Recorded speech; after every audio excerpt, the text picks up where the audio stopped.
Bonjour à tous et bienvenue dans le podcast de Claudia. Aujourd'hui, on va parler sur un secret créatif.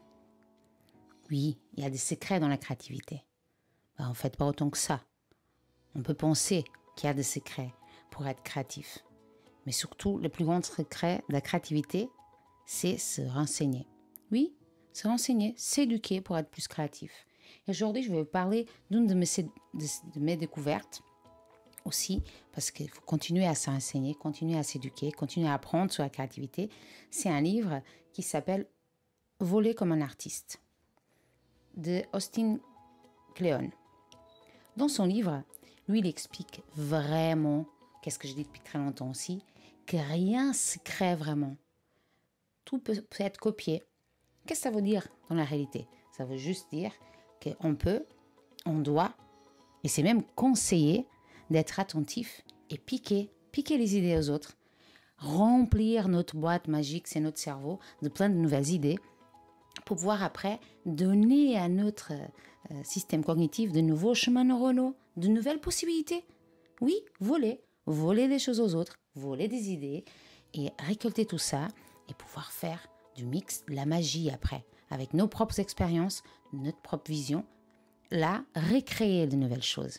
Il nous parle dans son livre, que je vous conseille vivement, des 10 grands principes pour finir avec les blocages créatifs.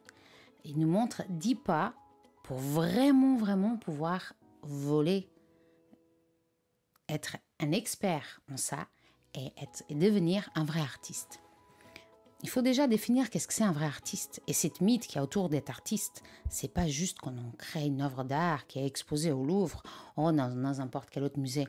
On est tous des artistes, on est tous des créateurs. Alors prenons ces 10 pas, ces 10 principes pour remettre dans notre vie. C'est pour ça que je veux partager avec vous ces livres en spécial. Parce que la créativité, elle est partout. La créativité, elle nous a innée. Celle qui fait qu'on se lève le matin, qu'on sache quoi s'habiller, qui nous fait trouver qu'est-ce qu'on va faire à manger à midi. C'est cette capacité d'être mentalement flexible. Alors, revenons à notre livre. Il parle en premier de voler comme un artiste. Et ça veut dire quoi? Vraiment arriver à collecter, piquer tout ce qu'on voit autour de nous qui pourrait être intéressant. Même si c'est des autres collègues qui font le même métier que nous. 2. N'attendez pas pour savoir qui vous êtes pour commencer. N'attendez pas demain pour être créatif, pour vous dire que vous êtes créatif. Commencez dès maintenant. Vous êtes créatif. 3. Écrivez les livres que vous aimeriez lire. Testez. Commencez à écrire votre histoire. C'est là que vous aimerez que vous aimerez lire un jour sur vous-même. 4. Utilisez vos mains. La créativité, c'est faire. Alors passons à l'action aussi, avec nos idées, nos projets, que ce soit dans la cuisine, que ce soit dans notre travail tous les jours, avec nos enfants. Mettez la main à la pâte. Ça vous amènera à être encore plus créatif, plus heureux, plus détendu. 5. Les projets parallèles et les hobbies sont vraiment importantes. Bien sûr, il faut se donner de nouvelles idées.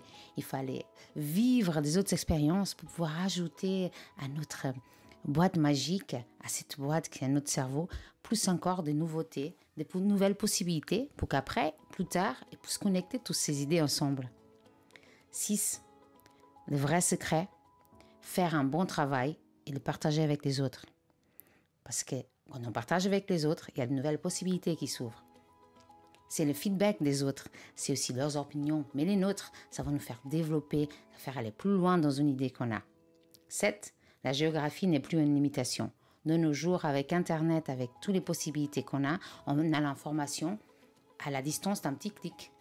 Et ça nous permet vraiment de regarder partout, d'aller piquer les idées et les stratégies un petit peu de partout. 8. Soyez sympa, le monde il est vraiment petit. On est sympa avec quelqu'un aujourd'hui, soyez gentil. Demain, on ne sait pas si on aura besoin de cette personne, qu'elle peut encore nous apparaître dans notre chemin. Et soyez gentil déjà en commençant avec vous-même. Si vous êtes bienveillant envers vous, vous allez encore être bienveillant envers les autres. Et ça permettra d'aller encore plus loin. Et ça permettra de développer encore plus votre créativité humaine. 9. Soyez ennuyeux des fois. C'est une bonne façon, vous allez voir. Calmez votre esprit. Simplement, ne faites rien. Laissez aussi que tout ce que vous avez vécu, expérimenté, puisse avoir le temps, votre cerveau puisse avoir le temps de vraiment considérer tous ces nouveaux apprentissages, ces nouvelles visions des choses. Et 10, la créativité, c'est subtraire. Ça veut dire quoi? La créativité, c'est moins des fois. On veut tout mettre, on veut tout résoudre, on veut tout faire. Et des fois, par le plus simple, en mettant moins, on arrive aussi à de très bons résultats. J'ai trouvé le livre très intéressant et j'avais envie de partager avec vous par le fait aussi que ça nous permet de regarder la créativité autrement, de se dire qu'elle est possible et elle est envisageable pour nous tous, qu'on peut vraiment changer notre façon de voir le monde aussi, qu'il faut se donner cette possibilité. À n'importe quel âge, on est tous des artistes, on est tous des créateurs, on est tous une merveille de la créativité humaine. Et en nous, on a la possibilité, la capacité et même le devoir de l'explorer et de vivre paisiblement avec cette créativité en nous. Mieux on est, plus on est content, plus on est conscient de nos émotions et on partage ça, plus on est créatif, plus on a la flexibilité mentale. Je vous invite vraiment à aller lire ce livre et me donner vos avis là-dessus. À très vite pour un nouveau podcast. Gardez l'attitude positive et créative et à bientôt.